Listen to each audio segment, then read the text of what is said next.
Olá, gente, tudo bem? Eu sou o professor Hugo Matias e gostaria de convidar você para a nossa turma virtual. Vamos lá?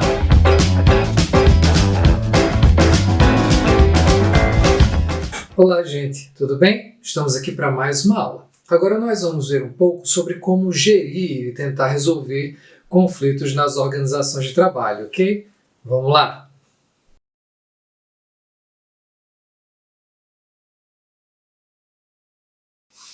Gente, olha só, a primeira hipótese que a gente pode ponderar sobre como ocorre a resolução de conflitos é aquela conhecida como hipótese do contato. Segundo essa hipótese, o que é que acontece? A gente precisa ter mais contato interpessoal com as pessoas que estão em conflito e isso vai diminuir as possibilidades de conflito. O contato coloca as pessoas em relação e essa relação tende a diminuir a proporção de conflito. Isso por quê? Porque o contato social ele vai aumentar a probabilidade de que entre as partes se perceba semelhança, o que vai acabar gerando empatia. A percepção de semelhanças ela favorece diversas formas de interação cooperativa e a interação cooperativa ela é contrária ao conflito.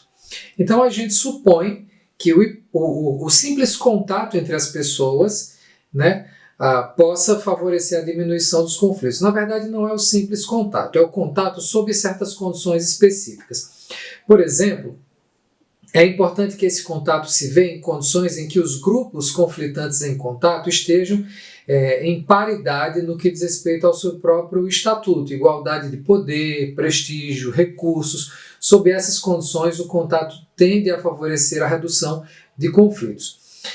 Isso em termos em nível situacional, mas em nível intergrupal, é importante a situação ser de comunalidade de objetivos, ou seja, quando os grupos em conflito, mas também em contato, eles partilham expectativas acerca daquilo que é desejável para todos os grupos. Isso também favorece a diminuição dos conflitos. E em nível social a gente pode falar da importância do apoio institucional para situações de contato entre grupos eventualmente em conflito. Isso significa a normatização instituída da cooperação em uma organização de trabalho de que esses grupos façam parte.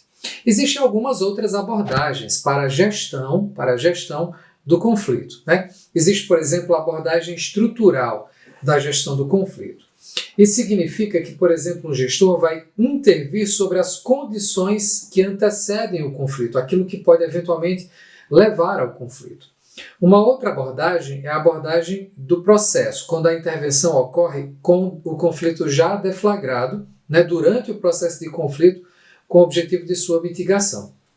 E em terceiro lugar, podemos tentar também uma abordagem mista, que envolve elementos estruturais e elementos de processo. Tá? Então, mais especificamente com relação à abordagem estrutural, nós podemos falar de algumas iniciativas, como, por exemplo, a tentativa de reduzir a diferença percebida entre os grupos ou entre os seus objetivos, enfim, alguma coisa desse tipo.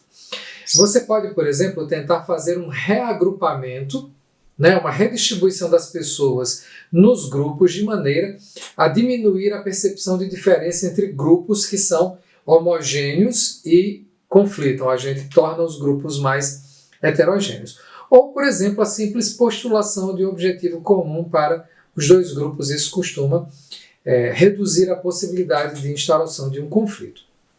Também se pode intervir sobre o sistema de recompensas praticado pela organização, né? Intervir na distribuição orçamentária, sempre de maneira a produzir mais equidade, o que vai levar a uma percepção de maior justiça. Também se pode, ainda numa abordagem estrutural, deslocar contingentes de pessoal, inclusive no interior da estrutura organizacional, reduzindo a interdependência de umas pessoas em relação a outras, ou grupos em relação a outros, também para prevenir potenciais conflitos, né? Conflitos para o qual se veja ali algum potencial. No que diz respeito à abordagem do processo, uma vez o conflito deflagrado, um gestor pode, por exemplo, tentar persuadir alguma das partes em conflito a desativar o conflito. Aquele ditado, né? Quando um não quer, dois não brigam. Às vezes a persuasão pode funcionar com uma das partes e isso vai levar a outra parte a imitar o comportamento de desativação do conflito. Uma outra prática dentro da abordagem do processo é promover reuniões que sejam de confronto entre as partes em conflito. Isso promove muitas vezes uma descarga, né, da força afetiva relacionada ao conflito e com o tempo, em reuniões subsequentes, as possibilidades de negociação e portanto, de encontrar soluções positivas para o conflito, né, possam ocorrer. Uma terceira prática dentro da abordagem do conflito é reunir as partes para discutir algum processo de compensação, se houve danos já constituídos, de maneira que isso pudesse recriar condições para a colaboração. Uma prática talvez mais drástica dentro da abordagem do conflito, né, se o gestor tem a capacidade para tal, é emitir um mandato mais impositivo para que o conflito seja resolvido. Nem sempre isso resolve todo o problema, mas em muitos casos pontuais isso pode ter alguma eficácia. Dentro de uma abordagem um pouco mais mista da gestão de conflitos, é possível, por exemplo, adotar regras para a eventual negociação de conflitos antes que elas ocorram, que possam ser colocadas em prática uma vez que eventualmente ocorram. Também se pode pensar na criação, no aproveitamento de papéis de integração realizados, né, desempenhados por pessoas que têm contato com ambas as partes em um conflito, de maneira que isso viabilize diálogos que sejam adequados para a mitigação dos conflitos entre as partes. A gestão do conflito, ela envolve algumas barreiras para as quais a gente precisa estar atento. A primeira dessas barreiras, muito conhecida, é o excesso de confiança, né? Por exemplo, de alguma das partes. Quando uma das partes está excessivamente confiante em que obterá aquilo que deseja no conflito, isso inibe um acordo que eventualmente poderia ser viável, né? Uma das partes supõe um maior nível de poder. Muitas vezes isso significa que é preciso remeter a negociação a um árbitro. Às vezes uma das partes acaba achando que o árbitro lhe será favorável, e isso é só uma suposição. Enfim, o fato é que quando isso acontece, quando há um excesso de confiança, pelo menos uma das partes se torna menos disposta a fazer concessões. Uma outra barreira importante é aquela conhecida como escalada da negociação. Isso é um viés de julgamento, tal como aqueles que a gente já viu numa aula sobre cognição social. Vou deixar aqui no card para vocês darem uma olhada lá. A pessoa tem a expectativa de algum tipo de confirmação daquilo que ela já pensava, né, com relação ao conflito. Então, ela se compromete com a solução da situação que ela supunha no começo e não abre mão mais daquilo, de maneira que o conflito vai se tornando cada vez mais grave. Além disso, um fenômeno importante relacionado a isso é a profecia autorrealizadora. Quando a gente acha que as coisas vão dar errado, a gente age de acordo com essa crença. Às vezes é só para salvar a parte, só para não ficar mal, como aquele que desistiu do conflito. Isso leva à escalada que a gente está mencionando aqui, que é um obstáculo à gestão do conflito. Uma terceira barreira à negociação, né, a gestão do conflito por meio da negociação, é a informação inflada. O que é que isso significa?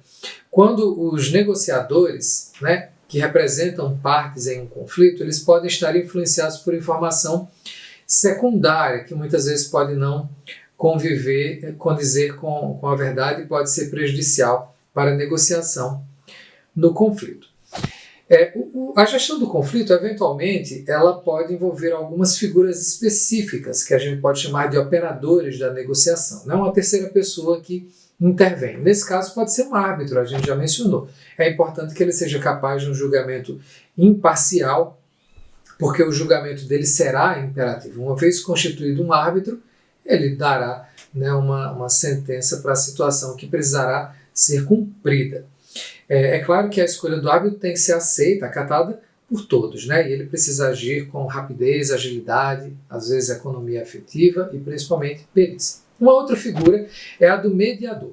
O mediador, ele analisa e avalia as mais diversas situações e ele sugere soluções e tenta persuadir as pessoas acerca disso. Ele é eficaz em conflitos cuja gravidade é moderada e produz a sua atuação um alto índice de satisfação com as soluções encontradas. Além disso, nós temos, por exemplo, a figura do conciliador, que é muito semelhante à figura do mediador, só que o foco dele é o processo comunicacional, né? Ele é eficaz em conflitos de menor importância e principalmente conflitos carregados de hostilidade. E por fim nós teremos aí a figura do consultor. O consultor é alguém chamado para intervir num conflito por causa da sua capacidade especializada. Ele vai oferecer principalmente suporte técnico e apoio à tomada de decisão numa situação de conflito, né? Lançando mão dos seus conhecimentos que serão úteis, né, para a tomada de decisão nessa situação de conflito. Olha, gente, eu espero que tenham compreendido o que a gente propôs aqui, espero que tenham gostado. Se gostaram, não esqueçam de deixar o like. Valeu e até mais.